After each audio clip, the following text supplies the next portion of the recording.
तर आज आपल्याकडे सर आलेत. बघा मी काय सांगतोय की एक एक पायरी चढायची असती. सरांनी माझ्यापेक्षा 2 पायऱ्या अगोदरच चढलेले आहेत. त्यांचं स्वतःचं मटणचं शॉप आहे, ते पण मुंबईसारख्या शहरात. बघा आम्ही गावच्या ठिकाणी म्हणतोय आपण, आणि सरांचं मुंबईसारख्या शहरात आहे आणि त्यांना आता असे प्राणी करायचे आहेत, म्हणजे स्वतःचे मॅन्युफॅक्चरिंग. काय वाटते सर आता तुम्हाला? नाही, इथे यायच्या अगोदर आम्हाला जे वाटत होतं हां की कसं पाळायला पाहिजे, चारा व्यवस्थापन कसं आहे, शेड व्यवस्थापन कसं पाहिजे, ते आम्ही आणखीन 4-5 ठिकाणी जाऊन शेड बघितले. तुमची सांगण्याची पद्धत आणि तुम्ही जे केलं आहे त्याच्यानंतर ते जितकं अवघड वाटत होतं तितकं काय अवघड वाटत नाही. आपणही एखादा तुला माणूस आता हे व्यवस्थापन आणि हे करू शकतो असं वाटतं. ह्याच्यामध्ये रियालिटी तीच आहे, म्हणजे वेगळं काय करायचं नसतं, पण आम्ही वेगळं दाखवलं तुम्हाला लोकांना, म्हणून तुम्हाला ते कन्फ्युजन झालं. पण ह्याच्यात रियालिटी तेच आहे. आता त्यांची लक्ष्मी आमच्याकडे आहे, पण आम्ही त्याला मोडीफाय केली म्हणून ते बघायला आमच्याकडे आलेत. आमच्यापेक्षा अनुभव त्यांचा जास्त आहे, सगळं काही जास्त आहे, पण आम्ही मोडीफाय केलं म्हणून ते आलेत. तसं ह्याला मोडीफाय करणं सर्वात गरजेचं असतं. मी मागे एकदा व्हिडिओ बघितलं होतं तुमचं की तुम्हाला मटन शॉप टाकायचं आहे. आपण गेल्यानंतर आपले साताऱ्यात एक मित्र आहेत, त्यांचं पण मटन शॉप आहे. तर ते पण माझ्याकडे येतात, म्हणजे आपली यारी दोस्ती झालेली. तर ते मला म्हणलेत तुम्ही मटन शॉपचा जे विचार करताय, तुम्हाला ट्रेनिंग पाहिजे तर माझ्या तिथं या. ऑलरेडी आपल्याला येतं, पण ते म्हणलं ते की मार्केटमध्ये कसं मटन देतात त्याचं जर करायचं असेल तर तुम्ही माझ्या तिथं या, 2-4 दिवस राहा, काय हरकत नाही, आणि पण मटन शॉप टाकाच, म्हणजे आपला माल आहे, आपण विकला पाहिजे. आता तुम्ही बाजारातनं, म्हणजे तुम्ही इथं विकतच घेत असाल, काय कॉस्ट पडते? आम्हाला साधारण आत्ता मार्केटमध्ये 10 किलोचं बकरं 7-7.5 चांगला बाजार असेल, म्हणजे बाजारात मंदी असेल आणि बाजारात उठाव असेल तर 8,000 रुपये. म्हणजे आता पिरियडला, पाऊस लागण्याच्या पिरियडला कमी पैसे देईल, आणि पाऊस लागून झाला की मग ते तेजीमध्ये येतं. म्हणजे तुमचं जरी असेल शॉप, तरी होम प्रोडक्शन असेल तर 8 ते 10 हजार कॉस्ट. पण कसं आहे, समजा आता माझं रविवारचं सेल 22-25 बकऱ्याचं आहे आणि माझ्याकडे क्वांटिटी किती, मी एक दिवस जाऊन रविवारी कापली, पुढे काय करणार? पण हे जर क्वांटिटीत असेल आपलं स्वतःचं, तर जो काय पैसा आहे तो चांगल्या रेंज. लॉट जरी आपण जाऊन दुकानात कापला तरी ते आपलं प्रॉफिट. आणि ह्याची सायकल जेव्हा चालू होते ना, म्हणजे मी हे ते 4-5 ग्रुप असेल आपला, तुमचे द्या, माझे द्या, हे सर्वात चांगलं. सर्वात म्हणजे तुम्ही एकट्याचा, तुमच्या एकट्यावर न लोड येता समजा माझ्यातले पण समांतरमध्ये करू. म्हणजे आमची संकल्पना तीच आहे की मी जरी एकट्याने केलं तरी मला प्राणी कमी पडणार आहेत. मी एक दिवस दुकान चालवून 8 दिवस बंद करणार आहे का? तर नाही. तर मग ही जी ग्रुप जोडला आहे, सर्वांच्यातले थोडे थोडे द्या. तुमच्याकडे जे विक्रीला आले ना ते आमच्याकडे द्या ना. असं केलं तर सर्वांना त्रास नाही. आता ह्यांचे आहेत, ह्यांना विकायला बाजारात न्यायला लागेल, किंवा त्यांचे आहेत किंवा माझे आहेत, तुम्ही कापताय ना, द्या ना. जर आपण एकत्र असं काय केलं तर आपलं मोठं खूप चांगल्या याच्यावर जाऊ शकतो. सगळ्यात लोक आपले तेवढे कनेक्ट होत नाही. होतात सर. माझ्याकडे आत्ता 40 फार्म आहेत, आत्ता रेडीमध्ये चालू. नाही, शेळी पालनाच्या ह्याच्यात होत असतील. नाही, मेंढी पालनाचे नाही, मेंढी पालन, शेळी पालन किंवा मेंढी पालन. आम्ही हे जिवंत 450ने देतो. कुठल्याही शेडवरती जा आणि त्याने म्हणावं की मी 450ने देत नाही म्हणून दाखवावं. कारण मी इथून देतानाच 450ने तुम्हाला मेंढी म्हणून दिलं आहे, नारी सुवर्ण म्हणून दिलेलं नाही. तुम्ही विकताना मला त्याच किमतीनं द्यायचं किलोवर. त्याच्यामुळे तेही घासघूस नाही किंवा त्यांची असे घासाघीस किंवा तसला काही विषय राहत नाही. त्यामुळं कुणालाच आजपर्यंत हे विकण्याला किंवा कटिंगला किंवा रेटला काहीच तडजोड नाही किंवा घासाघीस करत नाही आम्ही. आता तुम्ही इकडून कटिंगला किंवा पाळायला काय सुद्धा काही फिमेल देतं? डायरेक्ट मेल फिमेल सगळंच सेम रेट. त्याचं प्रोपोर्शन कसं आहे? 10-1 काय? 5+1 देतो आम्ही. 5+1. हां, म्हणजे सुरुवातीला कारण काय झालं, पहिल्यांदा मागेल तेवढी क्वांटिटी देत होतो, पण नंतर जसं शॉर्टेज झालं, काही लोकांना 20-20, 25-25 प्राणी दिले, तर काही लोक म्हणायला लागलेत की एवढंच एकाला देण्यापेक्षा प्रत्येकाला 5-5 द्या. शेड चालू होतील. हां, मग काय केलं, प्रत्येकाला 5+1 चालू केलं आणि त्याच्यानुसार देत नेलं, असा विषय केला. पण प्रत्येकाला सांगितलं भविष्यात माझं मटणचं दुकान आहे, तुम्ही बाजारात विकण्यापेक्षा माझ्याकडे द्यायचं, कारण मी एकटा सांभाळणार नाही आणि माझी एकट्याची पुरणार नाहीत. तसं जर ग्रुपनं केलं तर ते 100% पुरतं. आता जसं हे म्हणलेत ना, ग्रुपनं केल्याशिवाय म्हणजे समांतर बॅलन्स राहतं आपलं. कारण ह्यांचे पण विकायचे येतं, माझे पण विकायचे येतं, ह्यांची पण विकायचे येतं. मग तुमच्याकडं तो व्यवसाय तुमचा चांगला चालतो. नाही, आम्हाला पण सपोर्ट ना. आम्ही पण हक्काने. आता ऊस कारखान्याचं काय आहे, शेतकऱ्याच्या भरोश्यावर ते ऊसाचं कारखाने आहेत ना. कारण एवढं मोठं इन्व्हेस्टमेंट केलं आहे कुणाच्या भरोश्यावर, तर शेतकऱ्यांच्या भरोश्यावर. त्याने ऊस दिल्याशिवाय त्याचा कारखाना चालणार नाही. तसं आमच्याकडनं नेल्यानंतर तुम्हाला एक टेन्शन कमी, बाजारात जायचं नाही, तुम्हाला मार्केट शोधायचं नाही. आम्ही काय केलं हे आमच्या संपर्कात असल्यामुळे तुम्हाला प्राण्यांची क्वालिटी माहिती आहे, हा विषय येतो ना. मग त्याच्यामुळे जर तसं ग्रुपनं केलं, म्हणून मी लोकांना सांगतो आपण ग्रुप नाही या. मी एकटा किंवा तुम्ही एकटा कोणी काय करू शकत नाही, असा विषय येतो. आता मग जसं तुम्ही म्हटलं की आपण क्रॉस ब्रीडसाठी हे केलं माडगेळी वापरून, त्यातनं काय असं म्हणजे आता रिझल्ट आलेला आहे का आपल्याकडे? आहे ना, बोरमध्ये आहे. नाही म्हणजे माडगेळी माडगेळला ह्या नरानं क्रॉस केला आम्ही, नारी सुवर्ण. येणाऱ्या पिल्लांचं फक्त फेस म्हणजे चेहरा नारीचा झाला, मागचं स्ट्रक्चर माडगेळचं. अच्छा, म्हणजे मोठं झालं, मोठं, लांबी रुंदी सगळं. तुमच्याकडे जी लांबी रुंदी उंची पाहिजे ना ती तसं आलं. आणि इथे एक तेवढं त्याच्यावर नारी सुवा. आणि इथे आम्ही पाचवडमध्ये प्रयोग केला होता, त्या पिल्लाला परत नारीनं क्रॉस केलं तर झालेली 2 पिल्लं झाली आणि दोन्ही जगली. मग त्याच्यामुळे मी लोकांना सांगितलं तुम्ही माद्या विकू नका, आहेत त्यांनाच ह्यातला नर ठेवा. फक्त आपल्याला मटणच करायचं आहे. म्हणजे आता आपल्याला ह्यात जर उत्पादन वाढवायचं म्हटलं अजून जरी काय करावं, तुमच्या माद्या आहेत ना त्याला ह्यातला नर ठेवायचा. आणि म्हणजे आमच्या माडगेळी मेंढीला तुमचा नारी सोडून नर पाहिजे, जेणेकरून काय होईल की येणारी जनरेशन नारी सुवर्ण. आणि तुमच्याकडे उंची म्हणजे लांब उंच दिसलं पाहिजे, ते गुणधर्म येतेच त्याच्यात, फक्त चेहरा येणार नाही. आणि तुमच्याकडे चेहऱ्याला काय आपल्याला वजनालाच घे नाही. वजनाच्या हिशोबाने म्हटलं चेहऱ्याचा काही विषय हां, मग तेवढं जर झालं की विषय संपतो. त्याच्यात काय होईल, पिल्ल्याची संख्या वाढेल का? हो, येणाऱ्या माडगायला एक होतं. नाही, पण माडग्याच्या पिल्लापासून आता ह्यानं क्रॉस केलं ना तुम्ही की 1 पिल्ला होईल माडग्याला. पण त्या पिल्लाला 1 वर्ष ठेवायचं आणि क्रॉस करा, 2 पिल्लं होत आहेत. तिथून पुढं नारी सुवर्णासारखी पिल्लं देते इथे. म्हणजे जी आपली बंदिस्त एका पिल्लाचं जे कन्सेप्ट आहे तर 2 पिल्लामध्ये होतं ना. जरी एका पिल्लाचा खर्च झाला तरी 1 पिल्ला बॅलन्स. म्हणजे माडगेळी मेंढीपेक्षा हिचं उत्पादन जास्त आहे. हो, शी आहे, परत निजामपुरी आहे, परत अशा भरपूर आहेत, आविशान वगैरे येतात मेंढ्या जी जास्त पिल्लं देतात. पण काय झालं की आमच्या भागात लांब शेपूटवाला कोण घेत नाही. आमच्याकडे धार्मिक कार्यक्रम जास्त ना, मग त्या धार्मिक कार्यक्रमाला लांब शेपूट कमी शेपूट ते घेत नाही, म्हणून आम्ही हे ठेवलेलं आहे. ते लांब शेपूट म्हणजे सगळं ते राजस्थान सारखं राजस्थानचा माल येतो किंवा गुजरातचा येतो. मंडीत आपल्या बकरी मंडीत येते. हां, पण ते काय होतं आमच्याकडे धार्मिक कार्याला नेतात ना, मग ते तसं नाही ना चालत आम्हाला. आणि कटिंग मार्केटला ते सर्वच चालतं. थोडंफार फरक आहे तुमच्यात आणि आमच्यात, म्हणजे हां. खाली आणि वर हां फरक आहे. हां, म्हणजे त्या पद्धतीनं आमच्याकडे चालतं. आणि आपल्याला काय मटणच करायचं आहे, त्याच्यामुळं आम्हाला त्याच्या ब्रीडची काय घेणं देणं नाही, आम्ही ठेवलेलं आणि काय नाही, अशा गोष्टी आहेत. याला वातावरणाचा काय फरक नाही, उष्णमध्ये ठेवा काही ठेवा. आता तुम्हाला आता आलाय, आता कसं वाटतंय? थंड आहे ते. आणि थंड आहे, आपल्यापेक्षा खूप थंड आहे. बरोबर, मग पावसाळ्यात किती थंड होत असेल? लय, खूपच थंडी वाजते आपल्याला. हां, मग आपण तसं जर वातावरणाचं आहे ना. पठाराला आलो, हां, ठीक आहे, तर असं एकदम आपण थंडी म्हणजे एकदम कधी गाडीत जाऊन बसतोय असं होतं. यांना वातावरणाचं काय नाही, फक्त तुम्ही चारा बारीक, हो, चारा बारीक पाहिजे. चाऱ्याची हे आहे की तुम्ही काही घाला हो. ते बारीक त्यांना खाता आलं पाहिजे. आता मी तुम्हाला सांगितलं ना, ती कोकरं खातायत चारा आमची. का खातायत की त्यांना खाण्यासारखा आम्ही चारा बनवलाय. आता तुमची कोकरं माती का खातात, तर खाण्यासारखं आहे ना ते. तुम्ही गाईचा चारा करून त्या कोकरांच्या पुढे टाकणार तर कसं खाणार ते?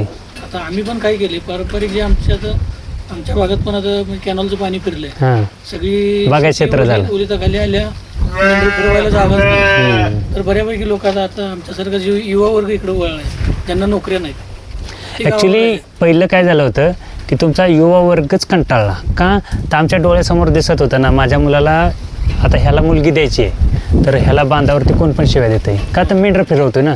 पण असं जर काय संकल्पना तेव्हा केली असती तुम्ही, तर आज तुम्ही राजा असता. आता बऱ्यापैकी आमच्यातली पण लोक इकडे वळलेत, पण आमच्याकडे अडचण काय, आम्हाला हे माहित नाही तुमचे जे हार्वेस्टर आहेत ते हां, बारीक- मशनी. हां, कारण आमचं एक नजर बरोबर चिंध्या म्हटल्यासारखं आमच्याकडे सगळं आहे, काही नाही असं नाही. ऊस आहे, मका आहे, केळी आहे, गहू आहे, मेंढ्या आहेत, शेळ्या आहेत, मसरा आहेत, गैर आहेत. मग आमच्याकडे मशीन कुठली आहे तर ते आहे.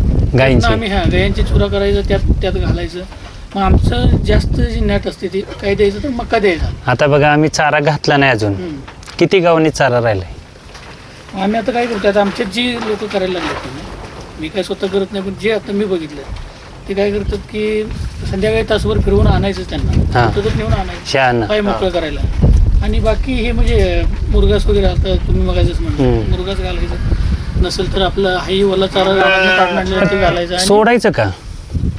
त्याचे पाय मोकळे होईल. पाय मोकळे व्हायसाठी. आता म्हणजे ही पहिल्या पण चालत नाही, आता आता माहित व्हायला आता तुम्ही म्हणायला लागला की ऊन लागतं यांना, पण आमच्याकडे आता सूर्य जाईल नोव्हेंबर शिवाय येणार नाही. आमच्याकडे ऊन जास्त आहे ना. नाही नाही गरमी म्हणजे जास्त काही लोक म्हणतात ह्या कोकरांना किंवा मेंढरांना ऊन लागलं पाहिजे. आमच्याकडं सूर्यच येत नाही, मग उन्हाला कुठून येणार आम्ही? ही संकल्पनाच काय, ही संकल्पनाच नाही. आता तुमच्याकडं 6 महिन्याचं म्हणजे कुरळी केस झाल्याशिवाय कापत नाहीत. नाही. आम्ही 1.5 महिन्यात कोकराचं केस कापतो, 1.5 महिन्यात. ह्या असल्या थंडीमध्ये 1.5 महिन्यात कापतो. अच्छा. म्हणजे तुमच्या परंपरेपेक्षा उलट आम्ही करतोय. तर करून पाहिल्यानंतर रियालिटी समजायला लागली. जर केस लवकर कापली तर वजनाला चांगलं पडते. आणि तुमच्या लोकांनी चिका केस कापत नव्हती तर तुम्हाला बाजारात न्यायचं असतं, दिसायला मोठं दिसलं पाहिजे.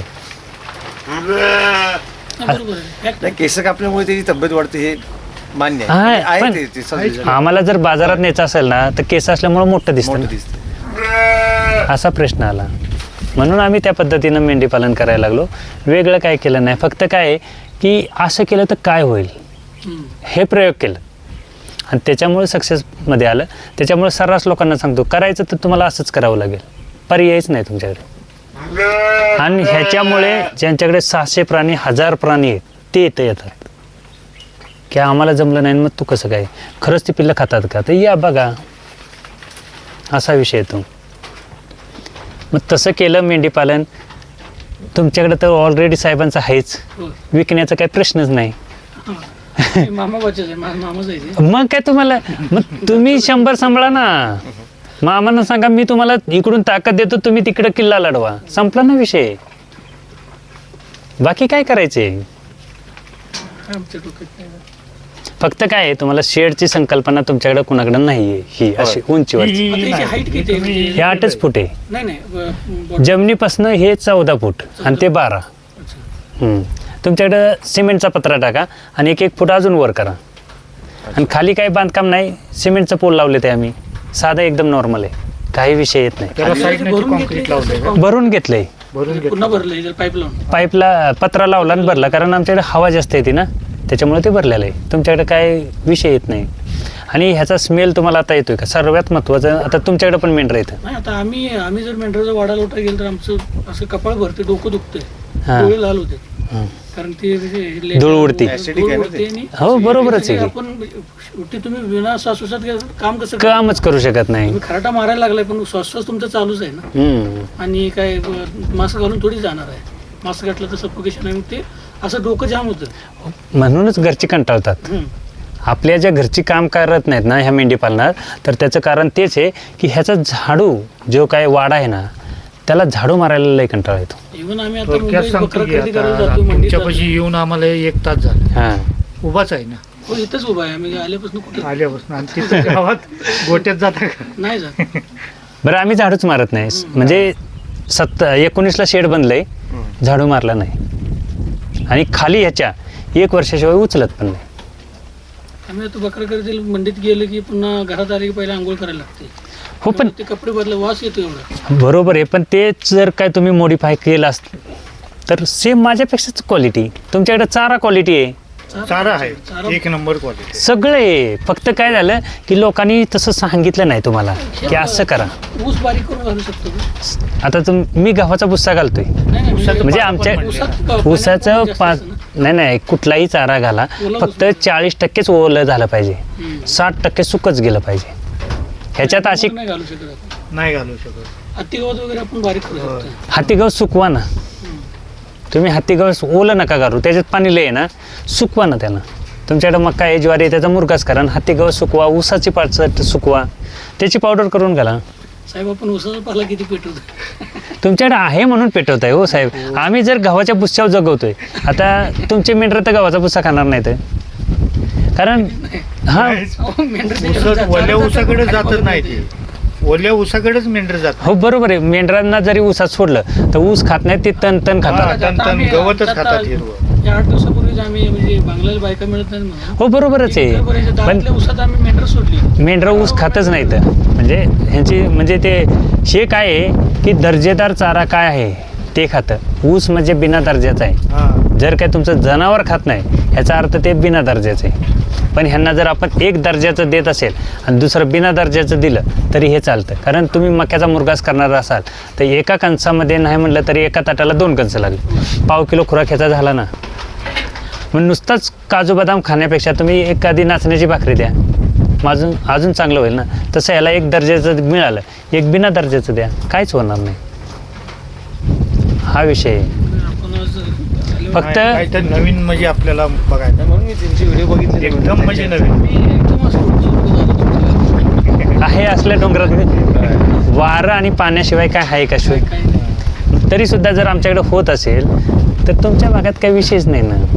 आणि आता असल्या परिस्थितीत थंडी लागते आणि मग बाहेर आपलं पण तेच. आपल्या साईडला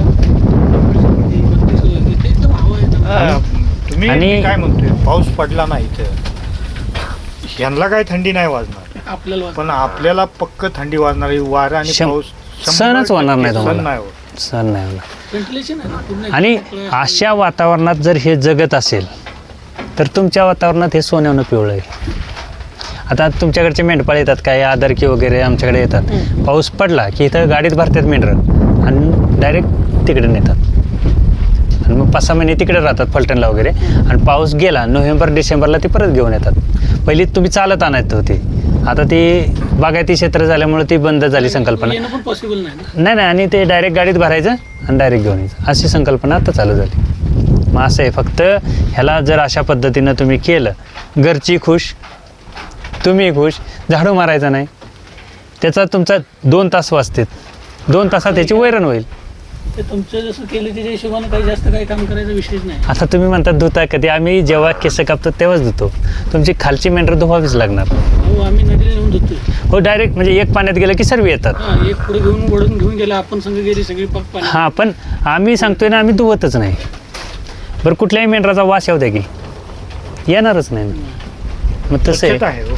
स्वच्छता आहे. आणि मुळात तुम्हाला हे चांगलं मिळालं हे स्वच्छ- खाली लावले ना. नाही हे मी तमिळनाडूत पाहिलेलं आहे. मी स्वतः फिरत होतो ना कारण माझी पोल्ट्री फेल झालेली 2012मध्ये. म्हणजे फेल नाही म्हणजे मी हिसाब केला की मी जर 2 महिने सांभाळतोय तर 4 रुपये किलो मागे आणि हे 1 मिनटं कापतायत 50 रुपये ह्यांना किलो मागे. मग मी पोल्ट्री का करू.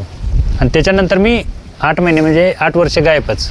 घरी असायचो घरच्यांना माहिती असायचं हे कामावर गेलं पण कामावर तर कधीच नसायचो कारण माझं फोनावरच काम असायचं. मग ह्यांचं यूट्यूबला आहे ना व्हिडिओ ह्यांच्या शेडमध्ये जा तुमच्याकडे दिवसभर काम करा माहिती विचारणेच नाही तुम्ही काय करताय तुमच्याबरोबर काम करू लागतो. त्याच्यातनं हे गोळा करत मग हे तमिळनाडूपर्यंत गेलो. तिथं तमिळनाडूमध्ये हे आपल्याला पॅलेट भेटले. मग तिथून ते शेडचं रचना काय असते काय केलं त्यांनी पाहून इकडे आलो आणि इथे केलं. अजिबात कुठला त्रास साताऱ्यात अवेलेबल आहे ना तुमच्या घरपोच येते. हे ऑनलाईन. तमिळनाडूतून बुकिंग केलं की ते घरपोच सेवा आहे. VRLमध्ये येते तुमच्या जिल्ह्यात जिथे VRL असेल तिथं हे पोचतं. काय फ्रॉड मॅटर नाही कारण मी मागवून दिलेले आहेत खूप साऱ्या लोकांना. 1 रुपयाचा फ्रॉड मॅटर करणार नाही. GSTचंच बिल देणार तुम्हाला बिना GSTचं देणार पण नाही. आणि त्याची वॉरंटी गॅरंटी माझं शेड पहा 6 वर्षाचं आहे. वॉरंटी गॅरंटी इथं आहे बघा. खाली आपण कुक्कुटपालन केलं तर त्याला हाईट किती द्यावी. हे 6 फूट का ठेवायचं जर समजा आपल्याला ट्रॅक्टरनं रिवर्स भरायचं आहे हा ट्रॅक्टर गेला पाहिजे ना. तुम्ही वाकून किती भरायचं होय. आपण असं पण जमिनीपासून वरच घेणार आहे. खाली काही बांधकाम नाही किंवा खाली त्याला खर्च नाही. खांबच लावायचे आहेत ना. मग 6 फूट करूया ना म्हणजे ट्रॅक्टर जरी त्याची उंची कमी होती लांब हा त्याचा तो कन्सेप्ट वापरून जाईल. हा मग तो त्रास आहे ना भविष्यात आम्हाला. मग ह्याच्यात काय डायरेक्ट ट्रॅक्टर रिवर्स घेतला भरलं जागेवर संपलं ना विषय. आणि जरी हो डायरेक्ट भरा किंवा कुक्कुटपालन करा. मधला जे 10 फुटाचा पॅसेज आहे त्याच्यात कोंबड्यांना राहण्यापुरतं सगळं खाणं टाकण्यापुरतं कागद टाकायचा आणि त्याच्यात कोंबड्या ठेवा. आणि दोन्हीकडचं जे 10 फूट आहे त्याच्यात लेंड्यातनी कोंबड्यांना फिरू द्या विषयच नाही. जर तुती लावली तुम्ही समोर तर त्या तुतीला तुतू येतात ते खाऊ द्या. शेवगा लावा उत्तम चारा. शेवगाचा लय जोरात. शेवगा आणि तुती लावा ना. आमच्याकडे येत नाही म्हणजे आमच्याकडे येत नाही म्हणून आम्ही सांगत नाही असं नाही तर ऑप्शन देतो तुम्हाला की बाबा तुम्ही असं केलं तर आमच्यापेक्षा टप. आता हेच प्राणी मीच ज्यांना दिले ते, मी आता पाहून आलो मसवडला वगैरे गेलो होतो परवाच्या दिवशी, माझ्यापेक्षा माझ्याकडचे प्राणीच टॉप आहेत तिथं, म्हणजे मीच दिले ते पण माझ्यापेक्षा टॉप क्वालिटीचे आहेत. नाही आता तसं बघायला गेलं तर तुमच्यापेक्षा आमच्या इकडे चांगलंच प्राणी. हां मग चारा चांगला आहे, वातावरण चांगलं आहे, मग त्याच्यामुळे मी लोकांना सांगतो की माझ्यापेक्षा तुमच्याकडे क्वालिटी का होणार, तर तुमचं नियोजन चाऱ्याचं चांगलं आहे, बारमाही हिरवा चारा आहे, वातावरण एवढं थंडगार नाही, त्याच्यामुळे तो काय कन्सेप्ट येणार नाही. फक्त तुम्ही शेड वर घ्या, हा एक त्यातला पॉईंट आहे. माझं 1.5 ते 2.5 एकर शेवगा आहे. मग शेवग्याचं कसं असतं की जास्त पाऊस झाला की तुमचं सेटिंग होत नाही, हां पाणी त्यात पडून राहत म्हणजे फुलं गळते. गळतात. मग एक सीझन गेला समजा तर आम्ही काय करणार त्याला, 1.5 एकर म्हणजे एवढं जनावरला घालू शकत नाही. हां आम्ही काय करतो, कट करून रोटर मारून टाकतो. खत करता, हा रोटर मारून खत करतो. मग त्याला सुकवा ना. हा सुकवून तुम्ही जसं म्हणताय तसं हे पण करू शकतो. मेन चारा बनवू शकतो. चारा त्या मशनीमध्ये टाका तुम्ही. आता तुमच्या चाप कटर, लक्षात ना. होय होय. तुमच्या चाप कटरमध्ये ते कट होत नाही, पण ह्या कुट्टीमध्ये तुम्ही पावडर करा आणि सुकवा ना. जसं आता मोरिंगा पावडर म्हणतात, हो हो. सुक्याचं सुक्या शेवग्याची. मग तीच ह्यांना काय लागेल ना, खुराकच आहे ते, फक्त देण्याची संकल्पना तेवढी मोठी पाहिजे. म्हणजे आपण जे पेटवतोय ना, मी काय सांगतो नेहमी लोकांना, जे तुम्ही कचऱ्यात टाकणार आहे तेच वापरात आणा, बाकी काहीच करू नका. याला वेगळं काय करत बसायचं नाही, किंवा हे वेगळं आहेच नाही. आता तुम्ही खुराक जे म्हणलं काही घरात तयार करता, हो घरी घरी, सर्व घरी. विकतचं खुराक आणायचंच नसतं कधी. काय काय असतं त्याच्यात? 6 किलो मका घेतो, 1 किलो अख्ख्या भुईमुगाच्या शेंगा, तालपार. हा टर्पलला सकट, दाणे पण आणि टर्पल पण, 1 किलो गहू, 1 किलो हरभरा आणि 1 किलो सोयाबीन. सोयाबीनला थोडंसं गरम करायचं आणि त्या मशनीत पावडर करायची, आणि त्याचा स्मेल ह्या चाऱ्याला येतो. वेगळं टाकायचं नाही खुराक, चाऱ्यात टाकायचं. मग त्यांना वाटतं की हे खुराकच टाकलं आहे, मग ते चारा आणि खुराक सगळंच खातात. ज्याला खुराक पाहिजे त्यानं चारा खायचा, विषय नाही. बरोबर. असा मॉडिफाय आपण म्हणजे केलेलं आहे. त्याच्यामुळे हे सगळ्यांना त्याचा तोच वास पण त्याचं चाऱ्याचा वेगळा येतो, कारण ते शेंगदाणा असतात, अख्खे सोयाबीन असतात, ते तेलकट लागलेलं असतं आणि त्याचा स्मेल येत असतो. कपरी पेंडीचा जसा येतो तसं त्यांना स्मेल येतो आणि ते खातात, काहीच नाही.